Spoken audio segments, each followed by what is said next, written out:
Okay, coefficients and zeros of polynomial, इस पर बात करते हैं आज। हमने जो प्रीवियस क्लास हमने पढ़ी उसमें जीरोज निकालना सीखा था, ऐसे जैसे कि अगर ये पॉलिनोमियल हो p of x is equal to 5x minus 10, तो इसका जीरोज बताओ। क्लियर? तो हम क्या करते थे, हम ये करते थे कि हम इस p ऑफ x को इक्वल टू 0 पुट कर देते थे। फिर p ऑफ x हमने इक्वल टू 0 पुट किया, फिर ये वैल्यू यहाँ पर p ऑफ x के स्थान पर डालते थे कि 5x और माइनस 10 इक्वल टू 0, और इसको सोल्व करके x की वैल्यू निकाल लिया करते थे कि 10/5, और यहाँ से x की वैल्यू मिलती थी हमें 2। तो ये 2 जो है ये जीरोज होता था, ये जीरो है, इसका जीरो है। मतलब ये कि अगर आप x के प्लेस पर 2 पुट करोगे इन फर्स्ट यहां पर, तो आपको देखो 2 पुट करो तो जीरो वैल्यू आएगी। 5 इंटू 2 माइनस 10, तो ये हमारा कितना 10 माइनस 10, तो दैट इज 0 हो गया। क्लियर? ओके, फिर हमें इसमें एक रिलेशन बनाना है किन में, ये जो 5 है ये x का कोफिशिएंट है, ये क्या है कोफिशिएंट ऑफ x, और ये जो 10 है माइनस 10 ये है हमारा कांस्टेंट टर्म। क्या है? Constant term. ये मैंने आपको पहली क्लास में सिखाई और पहले लेक्चर में भी बताया था। क्लियर? कि भाई ये हमारे जो होते हैं ये क्या होती है, टर्म होती है, तो ये माइनस 10 है। पॉइंट क्लियर हो गया? ये क्या है 5 कोफिशिएंट और ये है कांस्टेंट टर्म, और ये 2 जो हमारे यहां निकल के आया x, ये क्या है 0। क्लियर? ओके, अब जरा देखते हैं इनमें रिलेशन बनता है क्या। ये x इज इक्वल टू हमारा 2 है, राइट? ये 2 क्या लिखा जा सकता है 10/5। क्लियर? अब देखना, मुझे इन कोफिशिएंटों का यूज करना है। इसका कोफिशिएंट कितना है 5 है, और इसका कांस्टेंट टर्म कितना है तो देखो मैंने माइनस और माइनस 10 लिखा और अपॉन 5 लिख सकते हो। तो ये क्या बन गया है माइनस, और ये क्या है constant term upon coefficient of x, तो ये रिलेशन हो गया 2 दैट इज 0। क्लियर? तो 0 इज इक्वल टू हमारा क्या हुआ, 0 of any polynomial is equal to coefficient minus coefficient minus constant term upon coefficient of x हुआ। ये तो सिंगल है 1 डिग्री का। क्लियर? इसको क्या बोलते हैं हम 1 डिग्री। ये कितनी डिग्री का है पॉलिनोमियल 1 डिग्री का है। अब हमें बात करना है क्वाड्रेटिक पॉलिनोमियल के लिए जिसकी डिग्री होती है 2। क्लियर? ओके, अब हम इस पर बात करते हैं कि अगर हमारे पास p ऑफ x ये हो तो क्या सिचुएशन होगी। p of x ax² plus bx plus c, ये क्या होता है क्वाड्रेटिक पॉलिनोमियल। क्लियर? अगर ये पूछा जाए कि बताइए कांस्टेंट टर्म कौन सा है, कोफिशिएंट ऑफ x² क्या है, कोफिशिएंट ऑफ x क्या है, तो क्या बताओगे आप? बताओ भाई, कोफिशिएंट ऑफ x² बताइए क्या है, बताओ। जो x² के साथ मल्टीपल में वैल्यू होती है वो कोफिशिएंट ऑफ x² बनी, क्या बनी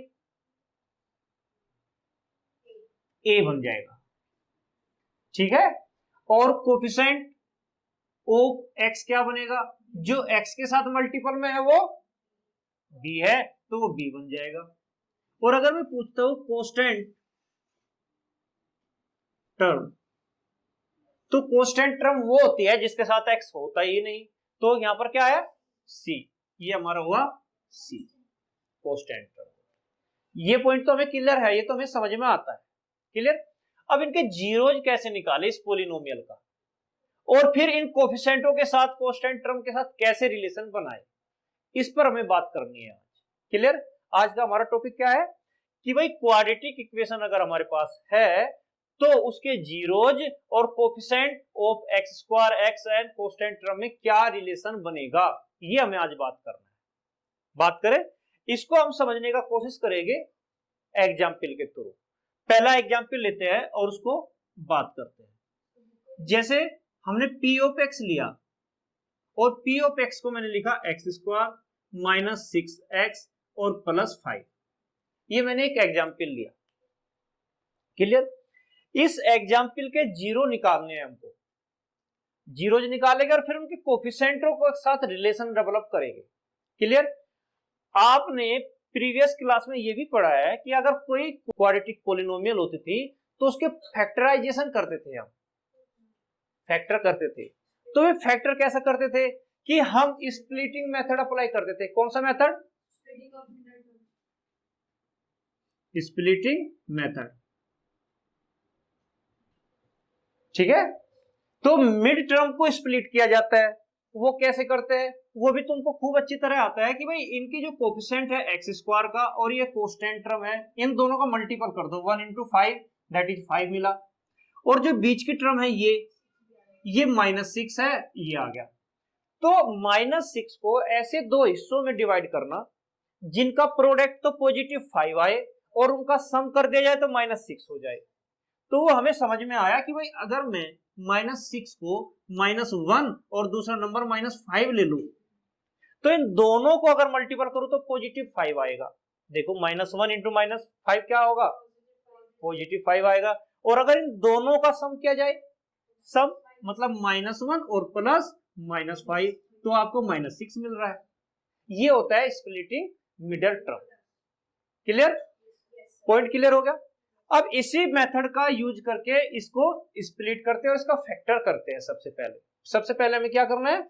फैक्टर। ये हमारा स्टेप नंबर 1 हो गया जी। स्टेप नंबर 1 में हम बात करने जा रहे हैं। इसी को फॉलो करेंगे, सब हमें याद हो जाएगा कि भाई हाँ ऐसे ऐसे करना चाहिए। तो सबसे पहले हमने स्प्लिटिंग मिडल टर्म अप्लाई किया और फैक्टराइजेशन किया। ठीक है, तो करते हैं पी ऑफ एक्स। चलो मैं यहां पर लिख भी देता हूं फैक्टराइजेशन।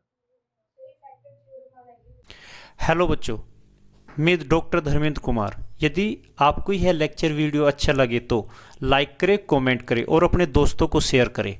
यदि आप यह चैनल पहली बार देख रहे हैं तो आप यह चैनल सब्सक्राइब जरूर करें।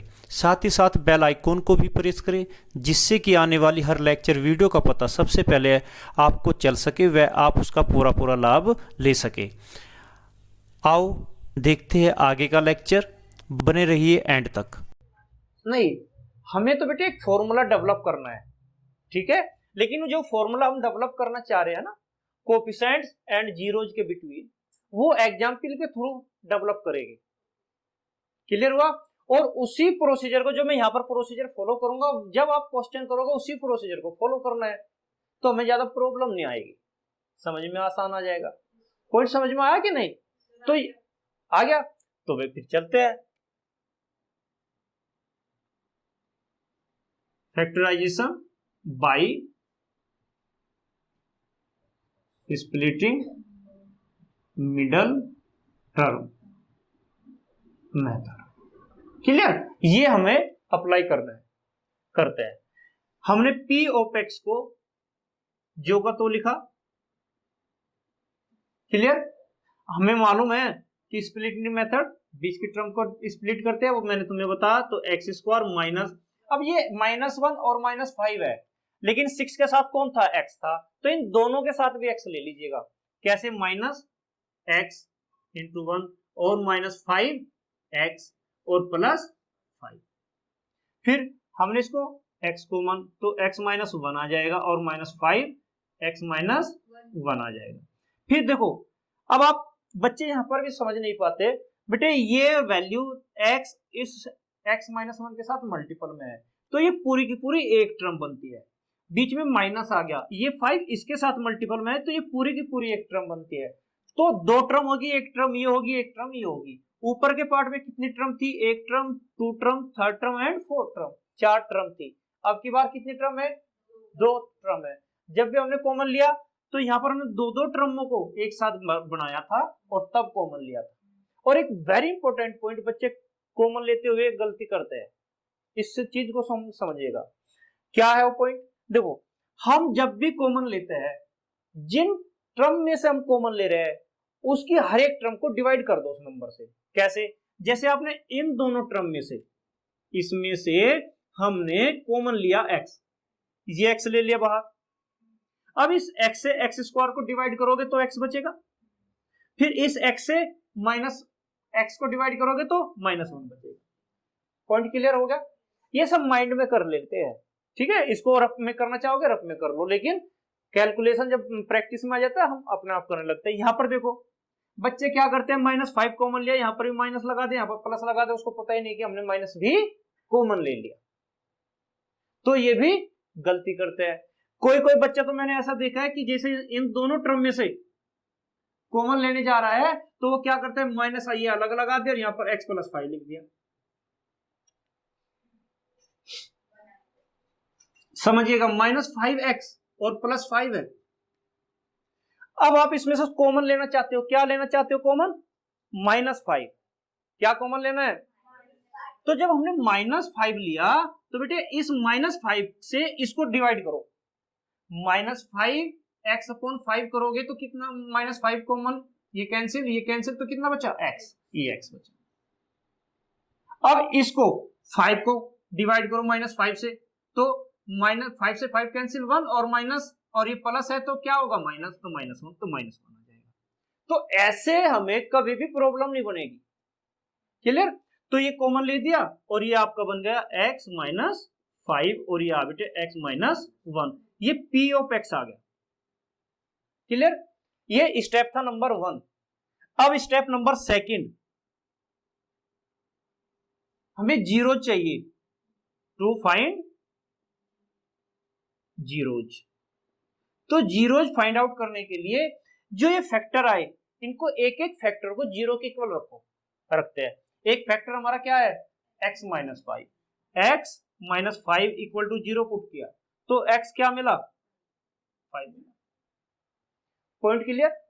अब दूसरा फैक्टर लेते हैं, x - 1 इक्वल टू 0 लिया तो x इक्वल टू क्या मिला, ये समझ में आता है ना?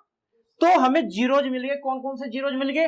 एक x इक्वल टू 5, एक x इक्वल टू 1। नहीं, अभी हमें बात को उस मोड पर ले जाना जो हमारा प्रूफिंग है, जो हमारा स्टेटमेंट है। ठीक है, वो स्टेटमेंट क्या है कि कोफिशिएंट्स एंड जीरोज के बीच में एक रिलेशन डेवलप करना। अभी तो हमने 2 स्टेप किए। Step number 1 factorization, step number 2 zeros find out करें। क्लियर? इसको नोट कर लो। स्टेप 2 हो चुका, जीरोज निकाल लिए। स्टेप 3 की बात करते हैं। स्टेप 3, अब स्टेप 3 में हमें क्या करना है, हमें जीरोज और कोफिशिएंट में रिलेशन लेना है। मैं वही स्टेप ले रहा हूं जो हमें जरूरत है। कैसे? सबसे पहले हम काम करते हैं sum of zeros. Sum of zeros करते हैं, देखते हैं कितना आता है भाई सम ऑफ जीरोज। एक तो जीरो है 5, फिर प्लस एक जीरो है 1, और दोनों को सम किया 6 आया। क्लियर? क्या किया मैंने? Sum of zeros. Very good, clear. अब आप देखिएगा 6 कोफिशिएंटों के थ्रू भी फाइंड आउट होता है क्या? चलिए यहां से हम कोफिशिएंट लिखे, मैंने ये समझा था, यहां से नहीं लिखे अब तक, इसके भी कोफिशिएंट लिख लेते हैं। ठीक है, तो यहां पर कोफिशिएंट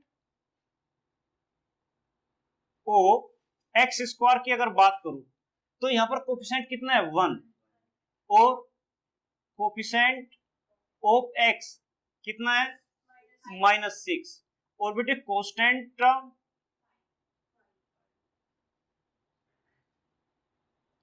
टर्म इज 5। ओके, अब देखो मुझे 6 चाहिए, तो 1 और इसका यूज करके देखो यहां पर coefficient of x, coefficient of x लिया है बेटे, एक्स लेना है, कोफिशिएंट ऑफ एक्स स्क्वायर। देखिए हमने कोफिशिएंट ऑफ एक्स लिया, कोफिशिएंट ऑफ एक्स कितना है, -6, upon coefficient of x square किया, वो कितना है 1। दोनों का अगर डिवाइड करते हो, ध्यान दीजिएगा, -6 अपॉन 1 तो 6 मिलता है, लेकिन यहाँ पर तो पॉजिटिव है, तो माइनस का साइन अगर यहाँ पर लगा दिया जाए और माइनस का साइन यहाँ पर लगा दिया जाए तो क्या मिल जाएगा, 6 मिल जाएगा, क्योंकि माइनस माइनस का प्रोडक्ट क्या देता है। तो इससे बाय दिस पॉइंट और दिस पॉइंट ये क्लियर होता है कि sum of zeros is equal to minus coefficient of x upon coefficient of x square. एक पॉइंट हमारा क्लियर हो गया, ठीक है। इसको आप ये मान सकते हो 1 और 2, और इजी रहेगी फ्रॉम फर्स्ट और सेकंड, ये लिख सकते हो फर्स्ट एंड सेकंड। क्लियर। अब दूसरा तरीका, एक इक्वेशन और होती है, वो भी हमें निकालनी है। देखते हैं प्रोडक्ट ऑफ जीरोज क्या आता है। जीरो है एक 5 और एक है 1, तो मिलता है 5। क्लियर। अब 5 हमारा कोफिशिएंट ऑफ एक्स स्क्वायर और कोफिशिएंट टर्म ऑफ 5 दोनों का मल्टीपल होकर मिल जाएगा, वो डिवाइड करके मिल जाएगा। तो हमने यहां पर किया constant term upon coefficient term,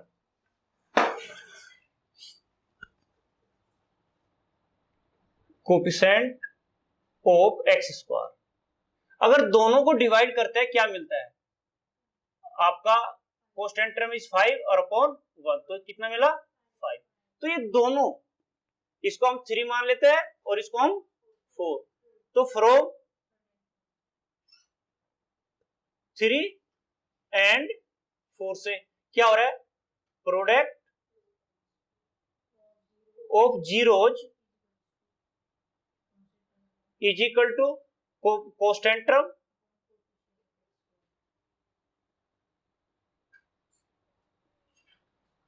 upon coefficient of x square.